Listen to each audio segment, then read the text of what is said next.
L'amour est né, Jésus le Sauveur.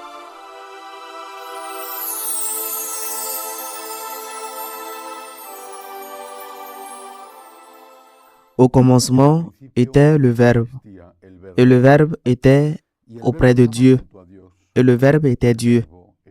Il était au commencement auprès de Dieu. C'est par lui que tout est venu à l'existence, et rien de ce qui s'est fait ne s'est fait sans lui. En lui était la vie, et la vie était la lumière des hommes. La lumière brille dans les ténèbres, et les ténèbres ne l'ont pas arrêté.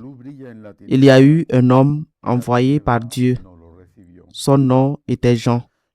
Il est venu comme témoin pour rendre témoignage à la lumière, afin que tous croient par lui. Cet homme n'était pas la lumière, mais il était là pour rendre témoignage à la lumière.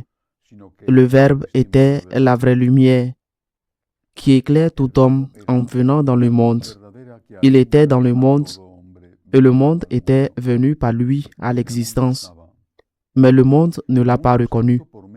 Il est venu chez lui et les siens ne l'ont pas reçu. Mais à tous ceux qui l'ont reçu, il a donné de pouvoir devenir enfants de Dieu, eux qui croient en son nom. Ils ne sont pas nés du sang, ni d'une volonté charnelle, ni d'une volonté d'homme. Ils sont nés de Dieu. Et le Verbe s'est fait chair. Il a habité parmi nous. Et nous avons vu sa gloire, la gloire qu'il tient de son Père comme Fils unique, plein de grâce et de vérité. Jean le Baptiste lui rend témoignage en proclamant « C'est de lui que j'ai dit, celui qui vient derrière moi est passé devant moi, car avant moi il était. Tous nous avons eu part à sa plénitude. Nous avons reçu grâce après grâce, car la loi fut donnée par Moïse. La grâce et la vérité sont venues par Jésus-Christ. Dieu, personne ne l'a jamais vu.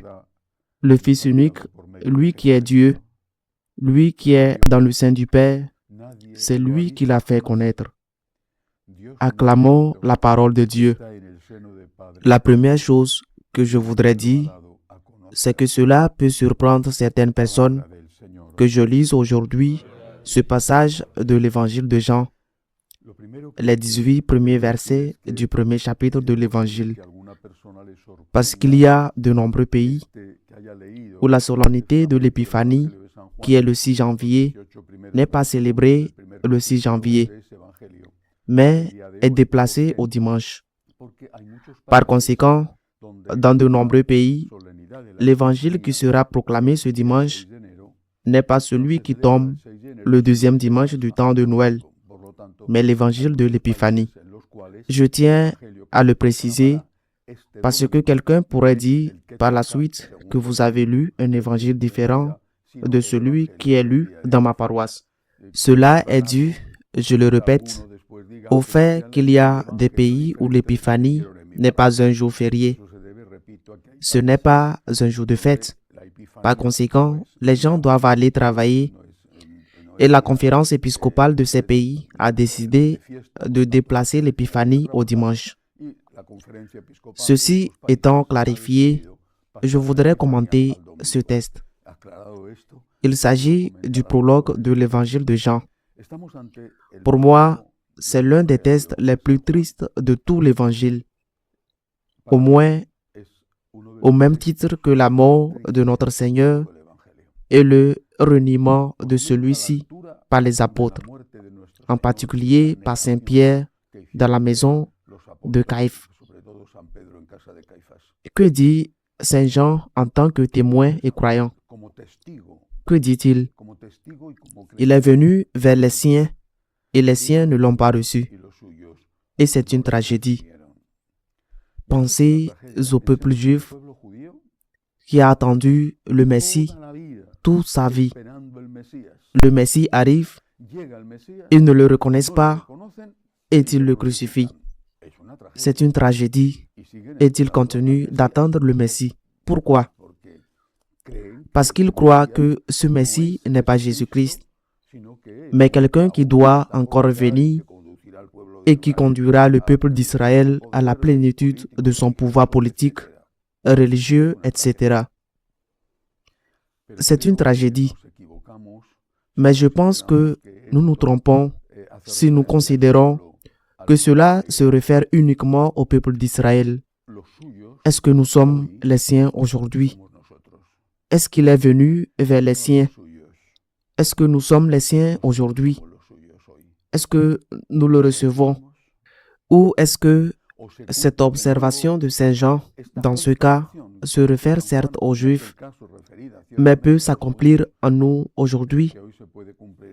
Il est venu vers les siens, et les siens ne l'ont pas reçu.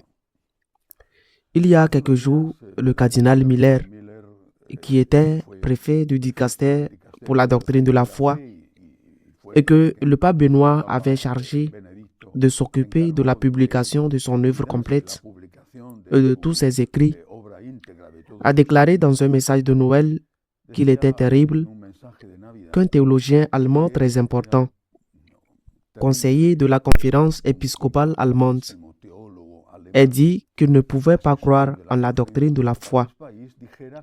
Il n'a pas dit qu'il ne croyait pas en Dieu. Il a dit qu'il pensait que c'était absurde et ridicule, est une preuve de l'orgueil humain de penser que le Tout-Puissant qui a créé l'univers s'est fait homme.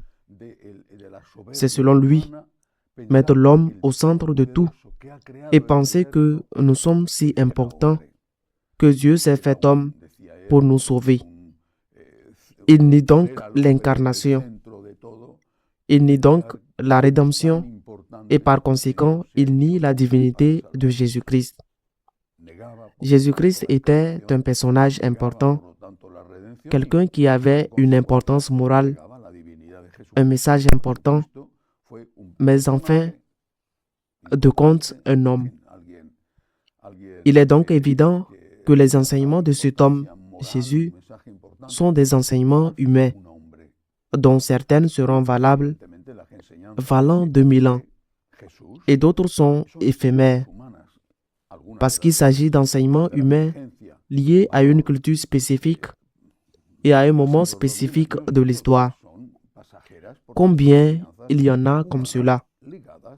Le cardinal Miller a dit, « Et il ne se passe rien, messieurs. » Il ne l'a pas dit avec ces mots. Il a dit, « Et ces évêques n'interviennent pas. » Et il ne se passe rien. Conseiller de la conférence épiscopale allemande, théologien influent, professeur de théologie morale, dit qu'il ne croit pas à l'incarnation et il ne se passe rien ici. Personne ne bouge un cheveu de sa tête et ne se passe rien. Combien il y en a comme cela? Et quelle en est la cause? Saint Jean le dit aussi dans le texte d'aujourd'hui. Je vais le relire. Il dit, « La parole était la vraie lumière qui éclaire tout homme venant dans le monde. Elle est venue chez elle et les siens ne l'ont pas reçue. Pourquoi? Parce qu'il était la lumière, c'est-à-dire parce que le message était inconfortable.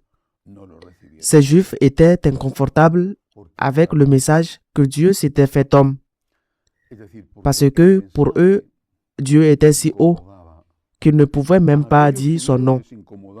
Ils utilisaient des synonymes, puisqu'ils considéraient que c'était un blasphème de dire le nom de Dieu. Il était vraiment l'omnipotent. C'était le lointain, même s'ils reconnaissaient aussi que cet omnipotent était miséricordieux, mais pas au point de se transformer en homme. Ils pensaient que c'était quelque chose de typique des païens, dont les dieux se transformaient en hommes pour parfois enlever une belle femme, ou avaient des relations avec des femmes et donnaient ainsi naissance à des demi-dieux. La mythologie païenne est pleine d'exemples de ce genre. Pour les Juifs, la lumière qui est le Christ était, dit saint Paul, une folie. Pour les Grecs, dit saint Paul, la mort du Christ sur la croix était un scandale. Et pourtant, elle est arrivée. Lorsque l'ange Gabriel apparaît à la Sainte Vierge et que celle-ci, après s'être interrogée sur les moyens de parvenir à ses fins, lui dit: Voici la servante du Seigneur. L'ange Gabriel termine en disant: Pour Dieu, rien n'est impossible. Ou bien, est-ce nous, petits vers de Jacob, minuscule créature dans le contexte de l'univers, presque infini, qui allons dire à Dieu ce qu'il peut et ce qu'il ne peut pas faire? La chose à faire est de croire au Christ par les preuves que le Christ a données, son enseignement, ses miracles, la mort telle qu'elle s'est produite et sa résurrection. Croire au Christ et une fois que l'on croit au Christ, se mettre à genoux, précisément pour la même raison que d'autres ne croient pas l'incarnation possible. Parce que si l'incarnation a eu lieu, c'est pour vivre éternellement à genoux devant Dieu. S'il vous semble surprenant et impossible que Dieu se soit fait homme, que devez-vous penser s'il s'est vraiment fait homme? S'il est vraiment mort pour nous sauver, nous les hommes. S'il est vraiment ressuscité pour nous ouvrir les portes du ciel, que devez-vous penser? Un tel acte d'amour infini, comme Dieu est infini. La puissance infinie est aussi l'amour infini. Et devant cela, à genoux, l'action de grâce. Mais pourquoi cela n'est-il pas accepté? Est-ce un problème de conception philosophique? Si Dieu existe et qu'il peut tout, pourquoi ne pourrait-il pas le faire? Qui sommes-nous pour dire à Dieu ce qu'il peut ou ne peut pas faire? Voilà où nous en sommes. C'est vraiment de l'arrogance. Là, n'est-ce pas le problème? C'est la rhétorique, c'est l'excuse. Ce n'est pas le problème. Le vrai problème, c'est la lumière. En journalisme, on dit que lorsque quelqu'un apporte de mauvaises nouvelles, il faut tuer le messager. C'est ce qui s'est passé et c'est ce qui se passe encore. Aujourd'hui, ils ne peuvent plus crucifier Jésus-Christ parce qu'ils l'ont crucifié et qu'il est ressuscité. Comment crucifie-t-il à nouveau Jésus-Christ? En disant qu'il n'a pas existé, qu'il est un mythe, en disant il a existé, mais il n'est qu'un homme, rien de Dieu. C'est impossible, c'est absurde, c'est irrationnel. C'est un homme et donc ses enseignements sont des enseignements humains que nous pouvons accepter en tout ou en partie. Mais ce ne sont jamais des enseignements divins. C'est la nouvelle crucifixion de Jésus. Que devons-nous faire? L'évangéliste le dit aussi dans le prologue, après avoir dit qu'il est venu chez lui et que les siens ne l'ont pas reçu. Il ajoute, mais à tous ceux qui l'ont reçu, il a donné le pouvoir de devenir enfants de Dieu, à ceux qui croient en son nom. Et la parole, poursuit-il, s'est faite chair et a habité parmi nous. Et nous avons contemplé sa gloire, la gloire de l'unique enfant du Père, plein de grâce et de vérité. Ce que nous devons faire, c'est accepter que l'amour puisse tout faire. Si Dieu est amour, pourquoi ne pourrait-il pas aimer jusqu'à l'extrême? L'Évangile dit aussi, ayant aimé les siens, il les aima jusqu'à la fin. Les saints, lorsqu'ils contemplent l'incarnation, la crucifixion et l'Eucharistie, disent qu'il s'agit d'une folie d'amour, car seul un Dieu si puissant, si aimant, seul un Dieu pourrait aller jusqu'à de telles extrémités pour des créatures aussi insignifiantes que nous. Même si nous sommes créés à l'image est à la ressemblance de Dieu. Si Dieu est tout-puissant et tout-aimant, nous devons devenir tout grands, à genoux devant le mystère de l'amour de Dieu, devant la grandeur de l'amour de Dieu et accepter humblement les enseignements que ce Dieu tout-puissant et tout-aimant, cette pleine lumière, cette sagesse infinie nous a apporté. Cette sagesse infinie nous a apporté en acceptant quand nous le comprenons, c'est facile. En l'acceptant quand nous ne le comprenons pas. En l'acceptant quand il nous convient et en l'acceptant quand il ne nous convient pas. En l'acceptant aussi quand il ne nous coûte rien et en l'acceptant en particulier ces enseignements moraux quand c'est difficile. Il est venu vers les siens, c'est-à-dire nous. Il est venu vers les siens. Que devons-nous faire?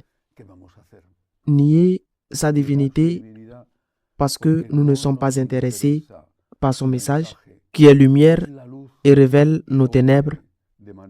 Nier sa divinité ou dire, Seigneur, je crois en toi, j'ai confiance en toi et je veux t'obéir et t'aimer comme Marie.